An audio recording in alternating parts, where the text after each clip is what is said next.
यानंतर पुढे जाऊया, पुढची संकल्पना बघूया. तर ही संकल्पना आहे कंसाचे प्रकार. आतापर्यंत आपण एक एक कंस बघितलाय. तो कंस होता, हा गोल कंस होता. आपल्या उदाहरणामध्ये आतापर्यंत आपला रेघीय कंस पण आला नाही, महिरपी पण आला नाही किंवा चौकोनी पण आला नाही.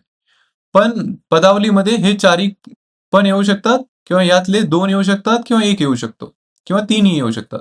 तर कितीही कंस यातले येऊ शकतात एका पदावलीमध्ये. जेव्हा 1 पेक्षा जास्त कंस येतात किंवा 1 पेक्षा जास्त प्रकारचे कंस येतात, त्यावेळेस ते कसं सोडवायचं हे आता आपण जाणून घेऊया.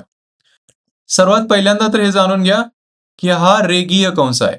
2 किंवा 2 पेक्षा जास्त अंकाच्या वर एक रेष असेल, तर त्याला काय म्हणायचं? रेघीय कंस. त्याच्यानंतर असा गोलाकारासारखा असेल, तर याला गोल कंस किंवा साधा कंस म्हणतो. आणि हा साधा कंस हा सगळीकडे असतो. तुम्हाला ना खूप वेळा तर हा साधा कंसच दिसेल. रेघीय कंस, महिरपी कंस, चौकोनी कंस हे कमी दिसतील. हा महिरपी कंस आहे आणि याच्यानंतर हा चौकोनी कंस आहे. तर हा चौकोनी कंस असा दिसतो आणि महिरपी कंस असा दिसतो. जेव्हा हे चारही कंस येतात, तर तेव्हा कुठला कंस पहिल्यांदा सोडवायचा? तर पहिल्यांदा तो कंस सोडवायचा जो सर्वात आतमध्ये आहे. तर कंसाला सोडवण्यासाठी एक नियम वापरा, आतून बाहेरचा नियम. आतून बाहेरचा नियम. हा नियम काय आहे? जेव्हा 1 पेक्षा जास्त प्रकारचे कंस येतात, तेव्हा तुम्ही सगळ्यात आतला कंस सोडवा. इकडे ना उजव्या बाजूला जे उदाहरण दिलंय मी, तर या उदाहरणामध्ये सगळे कंस आहेत. तर सगळ्यात आतमध्ये बघितलं तर 2 अधिक 1 च्या वर एक रेष आहे. हा रेघीय कंस आहे. मग नंतर 6च्या कडेला बघचाल, हा गोल कंस आहे किंवा साधा कंस आहे.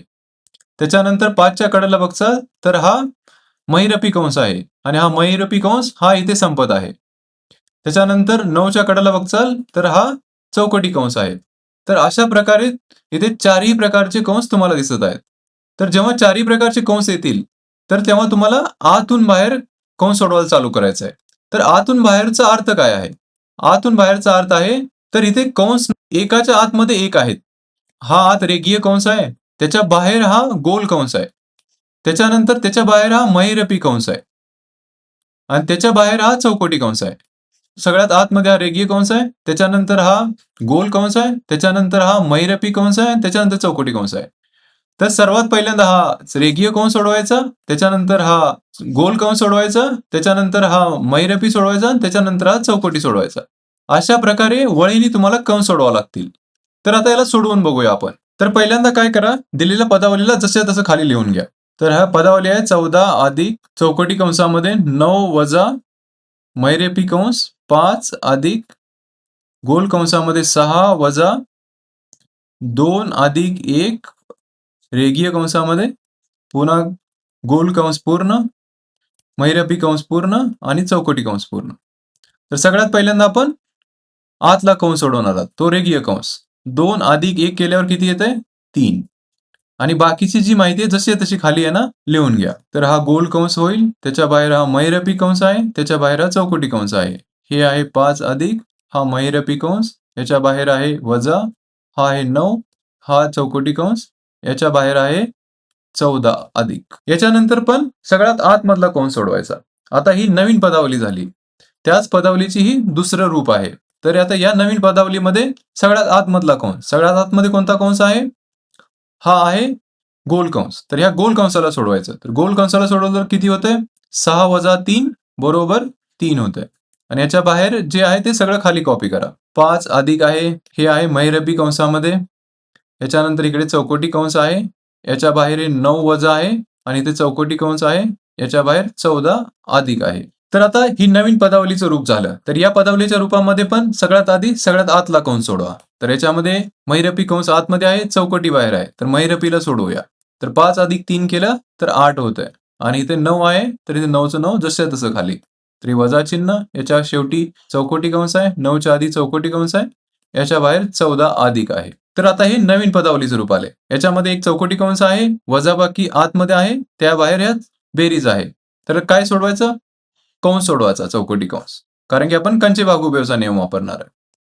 तर इथं 9 वजा 8 केलं तर 1 येऊन जातंय. ह्याच्या बाहेर हे 14 आहे आणि 14 अधिक 1 केलं तर तुम्हाला 15 हे उत्तर मिळून जाते.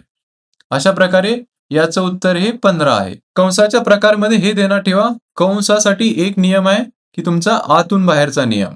सगळ्यात आतमधला कंस हा तुम्ही सगळ्यात पहिल्यांदा सोडवणार, त्याच्यानंतर बाहेरचे कंस सोडवत येणार. मग एकदा बाहेरचे कंस सोडवत आला त्याच्यानंतर तुम्ही कंचे भागोबेवचा नियम वापरणार की कंस एकदा सुटले त्यानंतर ची सोडवा, त्याच्यानंतर भागाकार सोडवा, गुणाकार सोडवा, बेरीज सोडवा, वजाबाकी सोडवा. किंवा कंसाच्या आतमध्ये पण एक पेक्षा जास्त क्रिया असतील तर तिथेही तुम्ही कंचे भागोबेव वापरा. तिथेही तुम्ही ची पहिल्यांदा सोडवा, नंतर भागाकार सोडवा, नंतर गुणाकार सोडवा, नंतर बेरीज, नंतर वजाबाकी. अशा प्रकारे कंचे भागोबेवचा वापर करा. म्हणून ध्यानात ठेवा, कंसासाठी आतून बाहेरचा नियम, आतून बाहेरचा नियम हा खूप महत्वाचा नियम आहे, सर्वांना ध्यानात ठेवायचा आहे. सगळ्यात पहिला नियम होता तो कंचे भागोबेवचा नियम. त्यानंतर कंचे भागोबेवच्या मध्येच आतून बाहेरचा कंसाचा नियम आहे. आता हे सगळ्यांना समजलं असेल तर आता आपण पुढे जाऊया.